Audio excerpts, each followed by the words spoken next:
올리는 경고음. 지난주 설교 제목은 안 물어보겠습니다. 다 외우고 왔을 것 같아가지고요. 사랑하는 평화동교회 믿음의 가족 여러분, 지난 한 주간도 험악한 이 풍파 속에서 살아내시느라 참으로 수고 많으셨습니다. 오늘도 거룩한 예배 자리에 나오신 우리 평화동교회 믿음의 가족 여러분을 진심으로 많이 사랑하고 축복합니다. 오늘 설교는 가슴 아픈 한 사건을 들여다보는 것으로 시작을 하려고 합니다. 지금으로부터 130여 년 전에 1889년 5월의 일입니다. 미국의 펜실베니아주의 평화로운 작은 마을 존스타운에서 일어난 비극적인 사건입니다. 그의 5월 말 이 조용한 마을에는 며칠째 기록적인 폭우가 쏟아졌습니다. 마을 위쪽에는 무려 2천만 톤의 물을 담아놓을 수 있는 댐이 있었고, 마을 사람들은 저렇게 크고 튼튼한 댐이 있는데 무슨 일이 일어나겠어? 아무리 큰 비가 내려도 그들은 전혀 두려워하지 않았습니다. 안심하고 살았습니다. 그런데 5월 31일 아침 댐을 관리하던 기술자들이 심각한 댐의 균열을 발견했습니다. 기술자들은 공포에 질려서 마을을 향해 다급하게 전보를 쳤습니다. 댐이 붕괴될 위험이 있습니다. 즉시 고지대로 대피하십시오. 그러자 마을 사람들의 반응은 의외였습니다. 과거에도 비가 많이 오면 을에 오는 전보였기에 또 저 사람들 호들갑을 떠는구나, 장사나 하자 하고 일상으로 돌아가서 평소처럼 상점 문을 열고 일할 채비를 하고 있었습니다. 여러분도 핸드폰에 이상한 문자 오지요? 그럼 여러분들 그걸 자세히 봐요? 거의 안 보죠. 저는 아예 차단해 버렸어요. 하도 자주 와가지고. 그 경고처럼 이 사람들도 이 경고의 정보를 받고 그냥 그 양치기 소년이 또 거짓말하네, 그런 식으로 비웃었습니다. 그리고 그날 오후 3시 15분 천지를 뒤흔드는 굉음과 함께 그 댐이 무너져 내리는 사건이 벌어지게 됩니다. 지금 저런 사진이 이렇게 남아있다고 그래요. 그들에게 댐이 무너지기 전에 두 번째, 세 번째 연거푸 그 전보를 쳤다고 그래요. 이것은 훈련이 아닙니다. 실제입니다. 댐이 지금 무너지고 있습니다. 제발 대피하십시오. 두 번째, 세 번째 연거푸 계속 전보를 쳤습니다. 그런데 그 전보를 무시하고 사람들은 피하지 않았지요. 오후 3시 15분 댐이 무너져 내렸습니다.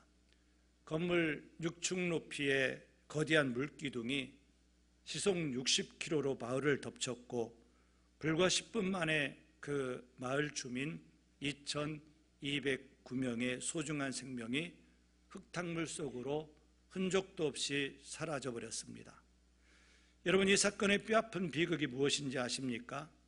그 댐이 무너져 내렸다라고 하는 그 자체가 아닙니다. 살 수 있는 충분한 경고의 시간이 주어졌음에도 불구하고 그것을 비웃고 무시한 사람들의 무감각이었습니다. 사랑하는 성도 여러분, 혹시 우리 영혼도 이와 같지는 않습니까? 하나님은 지금 이 순간에도 말씀을 통해, 그리고 강단의 설교를 통해, 여러분들의 양심을 통해, 환경을 통해 수많은 경고의 전보를 우리들에게 보내고 계시는데, 우리는 그것을 또 그 소리냐, 목사가 매일 그 설교나 하냐 하며 흘려버리고 있지는 않습니까? 오늘 역대하 36장은 하나님의 그 절박한 음성을 묵살하다가 결국 역사의 어둠 속으로 처참하게 쓸려 내려간 남유다 왕국의 마지막 장면을 보여줍니다.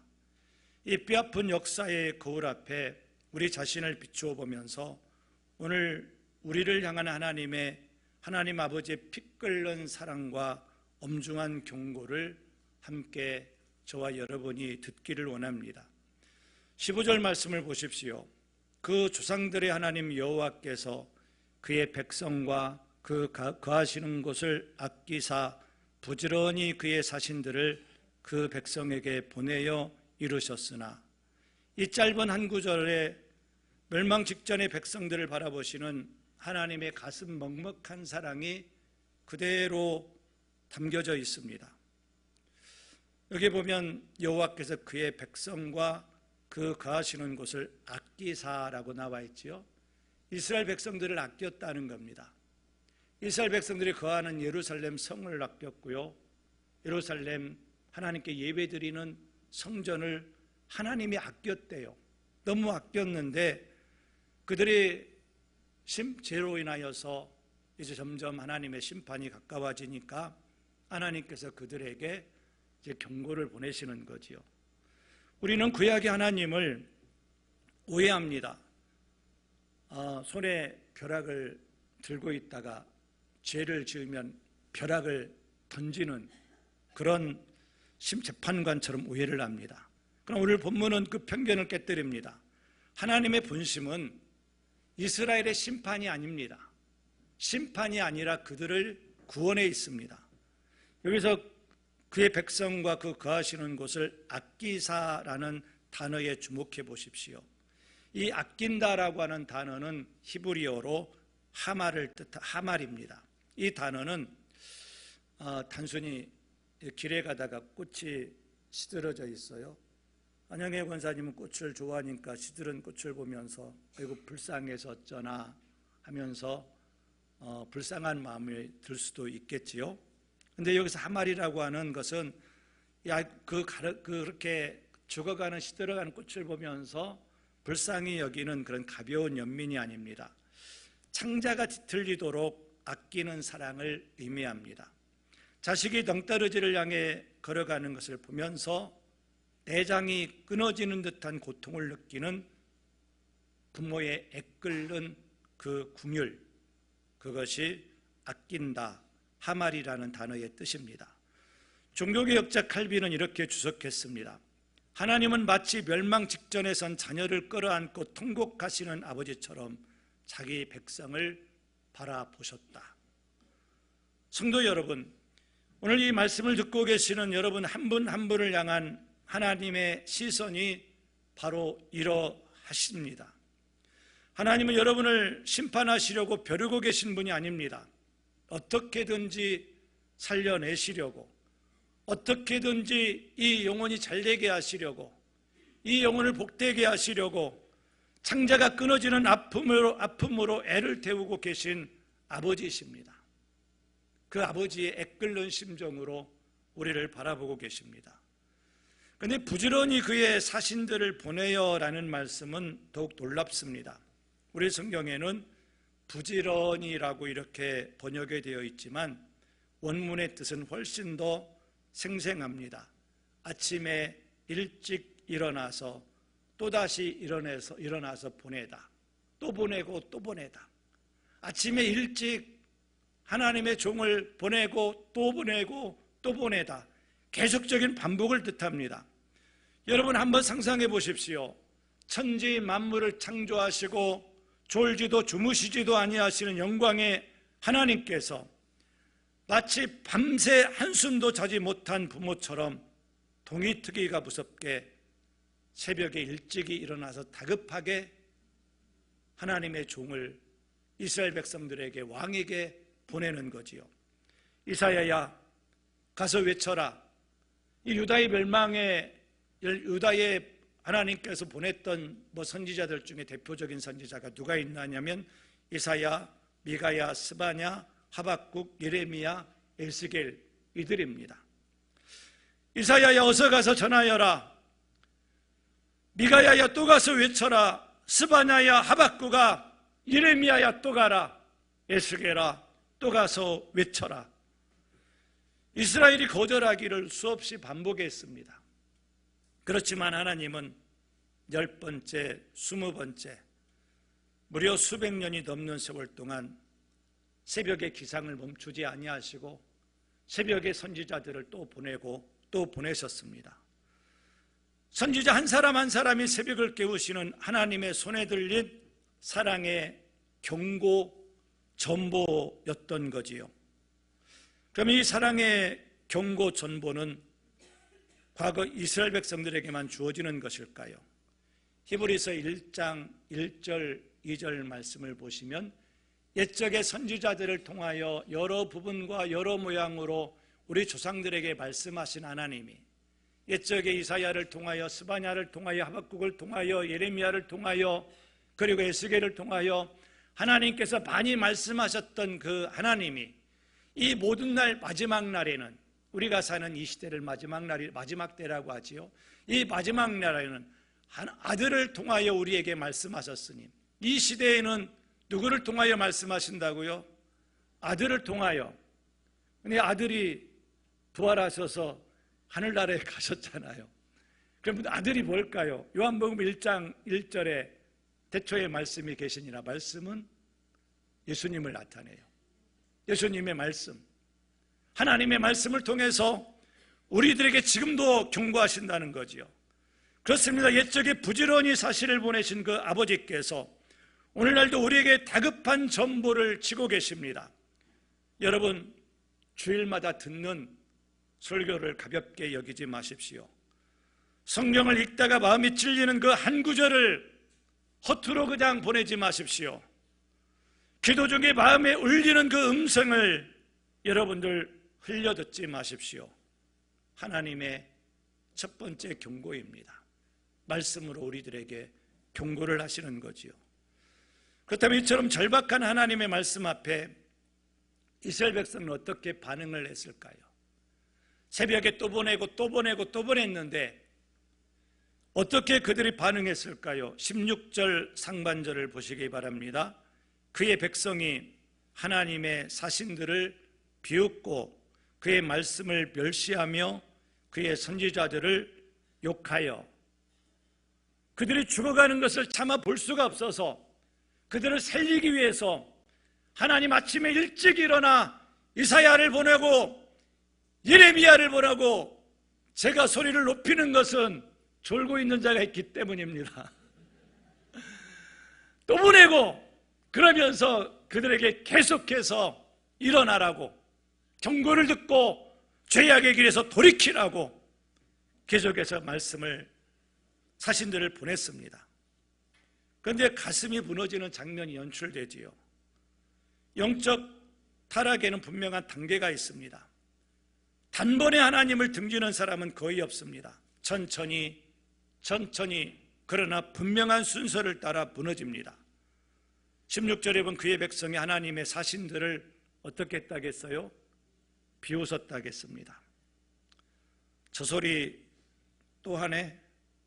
목사 설교 저것 또 들었는데 또 하네?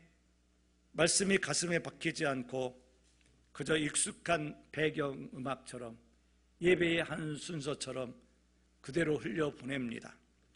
두 번째 단계는 그의 말씀을 어떻게 했다고요? 그의 말씀을 멸시하며 말씀이 내 잘못된 삶의 제동을 거는 순간 우리 잘못된 삶의 말씀이 그렇게 살면 안 돼, 그렇게 하면 안 돼 제동을 거는 순간 그 권위를 끊어내려 무력화시킵니다. 말씀보다 내 생각이 중요합니다. 말씀보다 내 유익이 중요하고요.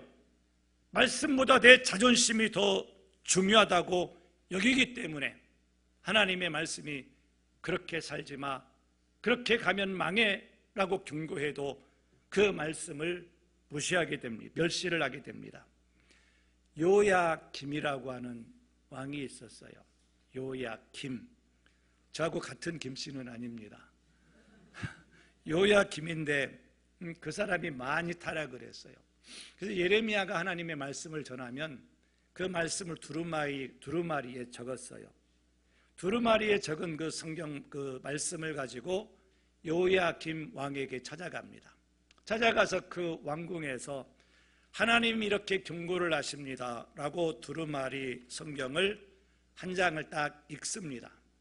읽으면 여호와김이 어떻게 하느냐면 작은 칼로 그 두루마리를 읽을 만큼 쫙 찢어요. 찢어서 어떻게 하느냐면 날씨가 추워서 난로를 피고 있었어요. 난로에 그 말씀을 던졌어요. 또 두루마리를 읽으면 또 작은 칼로 찢어요. 찢어서 그 말씀을 또 난로에 던졌어요. 그 결과가 어떻게 됐을까요? 비참하지요. 어떻게 그가 죽었는지 명확하게는 기록하고 있지 않습니다. 비참하게 죽었다고 하는 것을 보여줍니다.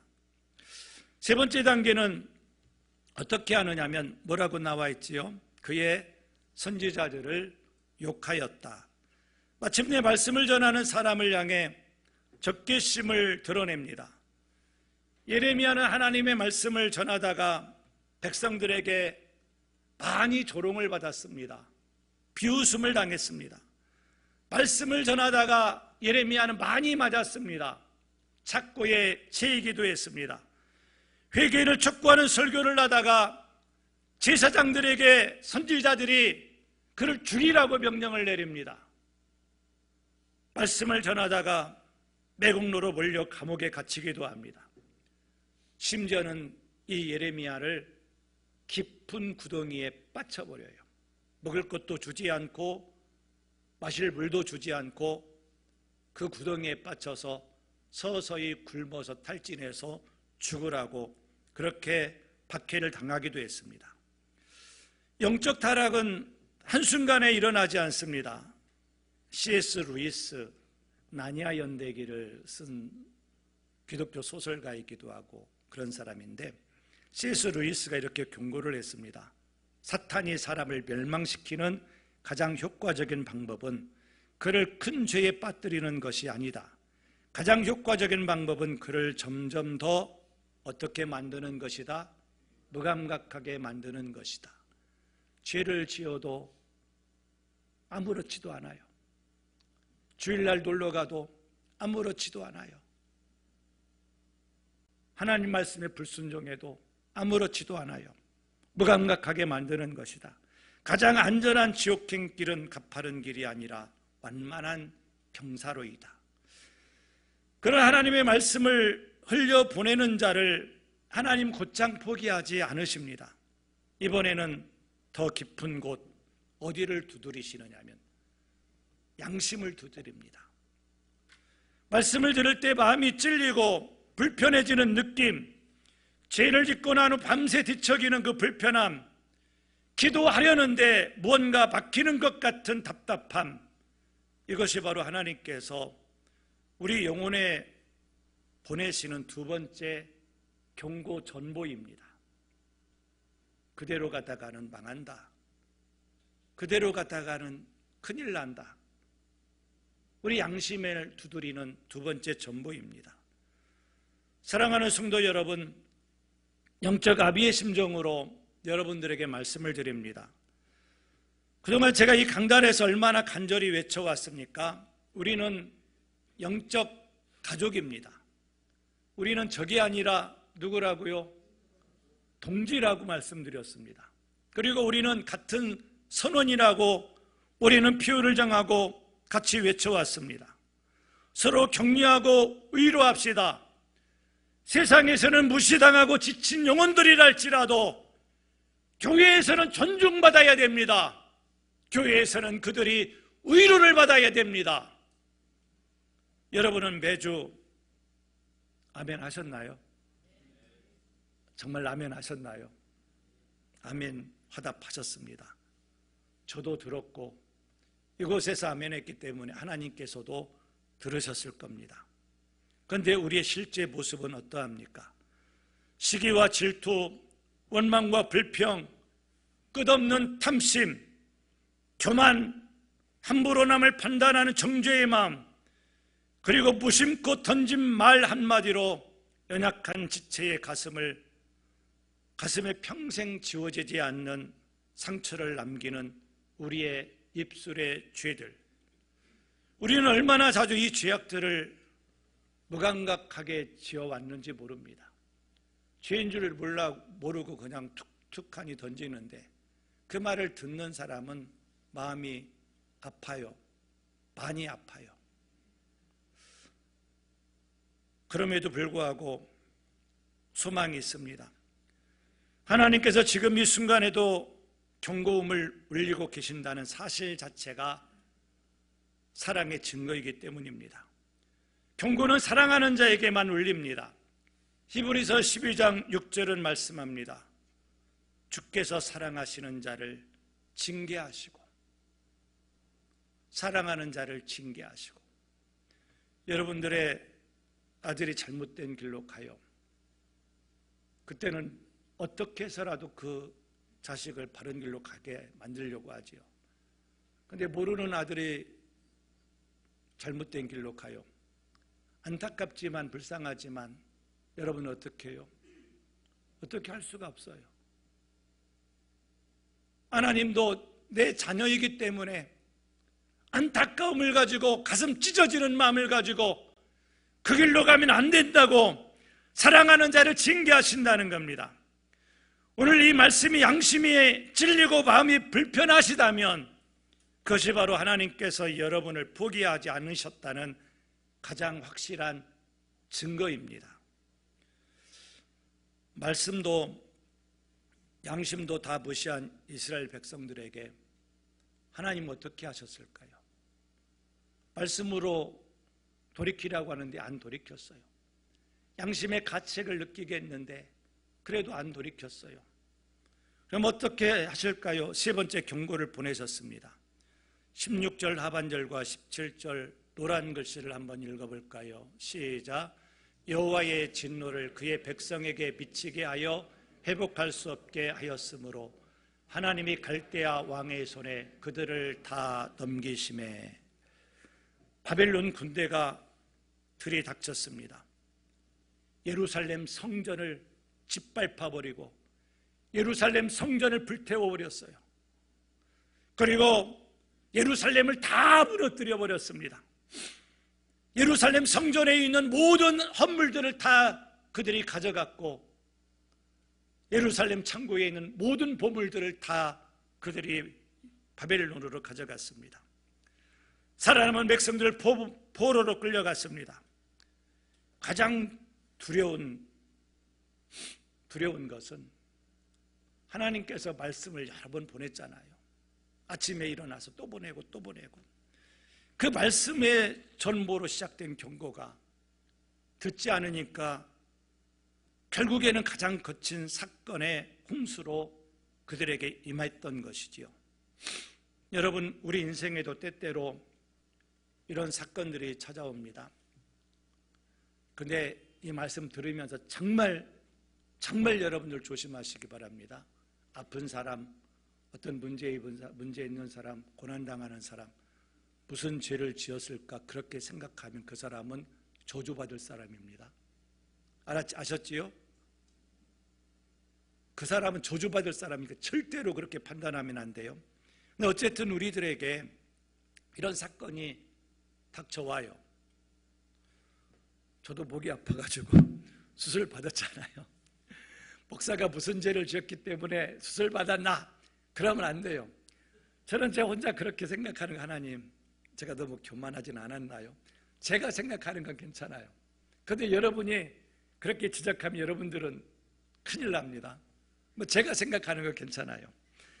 갑작스러운 건강의 위기, 예상치 못한 실패, 감당하기 어려운 문제, 물론 모든 고난이 죄의 결과는 아닙니다.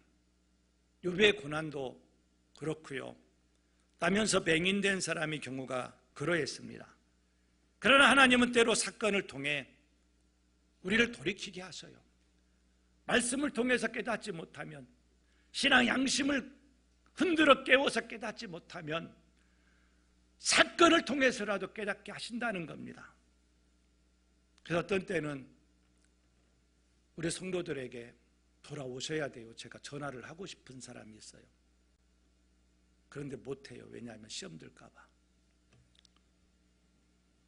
여러분, 지혜로운 사람은 언제 돌이켜야 됩니까? 언제 돌이켜야 되지요? 말로 할 때. 하나님이 말씀하실 때 돌이키시기 바랍니다. 그냥 집 치우라면 치우면 되잖아요. 엄마한테 회차리로 한 대 맞고 치우면 그 기분 좋아요?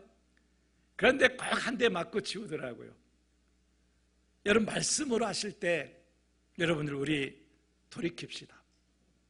하나님이 말씀하실 때 돌이킵시다. 신앙의 가책이 올 때 돌이킵시다.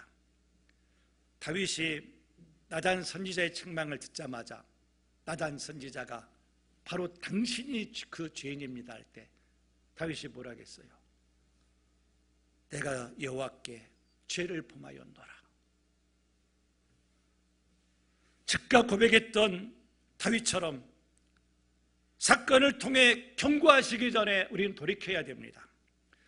사건을 통해 경고하실 때라도 돌이키는 것은 결코 늦지 않습니다. 탕자가 돼지 우리에서 깨달아 일어났을 때 아버지는 달려와 그를 안아주셨습니다. 사랑하는 성도 여러분, 어느 때든지 돌이키는 자를 하나님은 반드시 받아주시고 사해 주시고 복을 주십니다. 이것이 성경 전체를 관통하는 하나님의 변치 않는 약속의 말씀입니다.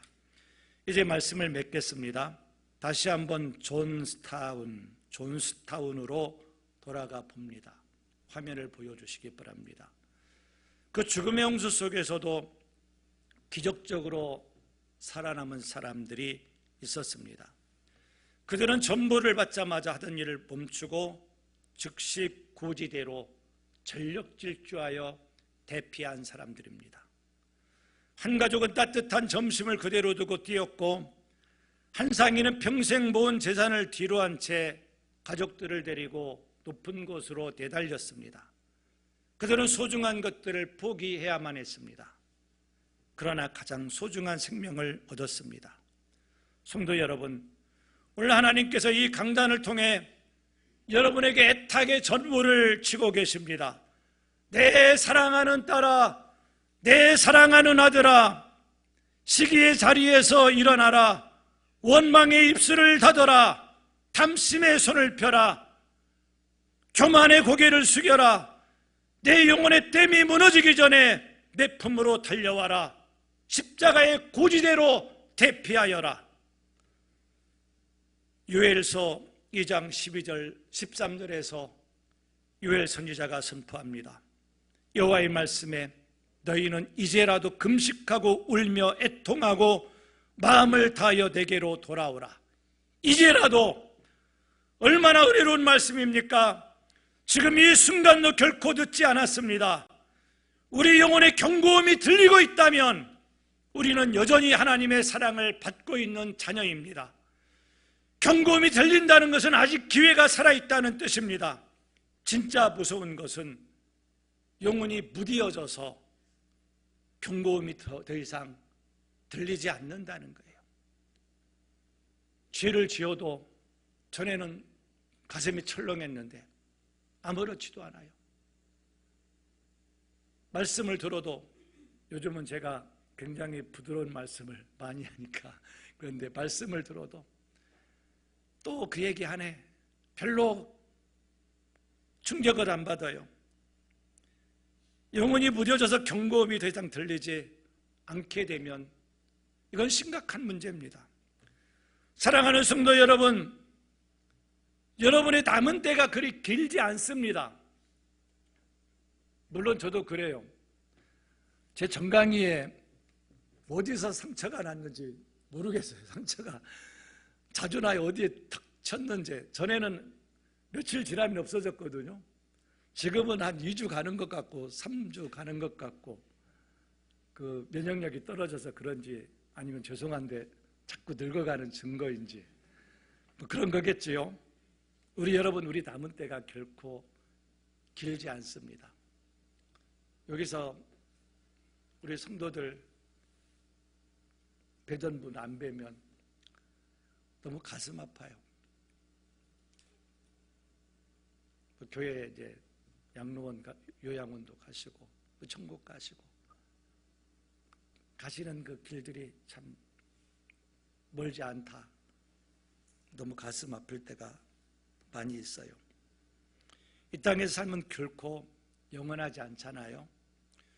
누구도 예외 없이 우리 모두의 시간은 지금 이 순간에도 흘러가고 있습니다. 언젠가 반드시 우리는 하나님 앞에 서게 됩니다. 하나님 앞에 설 때에 부끄럽지 않으려면 오늘이 중요해요. 그러므로 죄를 고집하지 마십시오. 우리 다 알거든요. 이러면 안 되는데. 목사도 알아요. 목사가 이러면 안 되는데. 알아요. 여러분도 알잖아요. 내가 예수 믿는 사람인데 이러면 안 되는데. 다 알면서도 끌어안고 가는 그 죄를 오늘 십자가 앞에 내려놓으십시오. 경고의 소리를 듣고 즉시 돌이키십시오.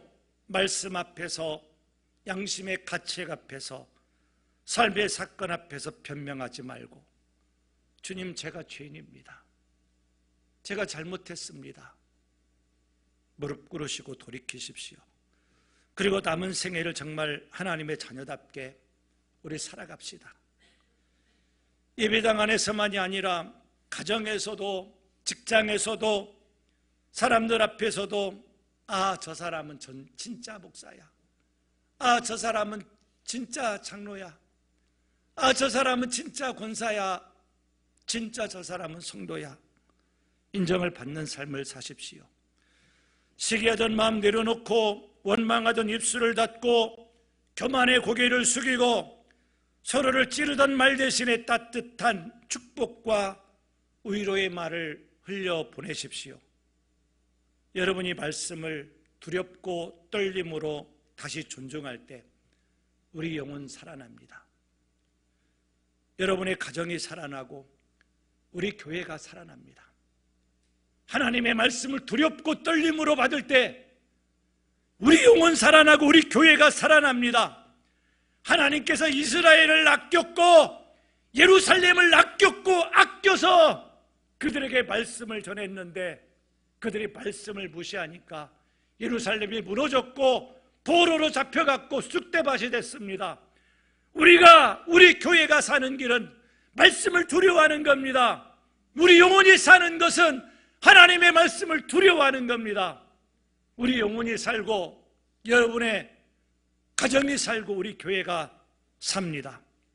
살아계신 하나님의 말씀을 굳게 붙잡고 작은 경고음에도 즉시 돌이키는 지혜로운 자가 되어 남은 날들을 하나님의 자녀답게 살아가다가 마침내 하나님 앞에 부끄러움 없이 기쁨으로 사는 우리 성도들이 되시기를 바랍니다.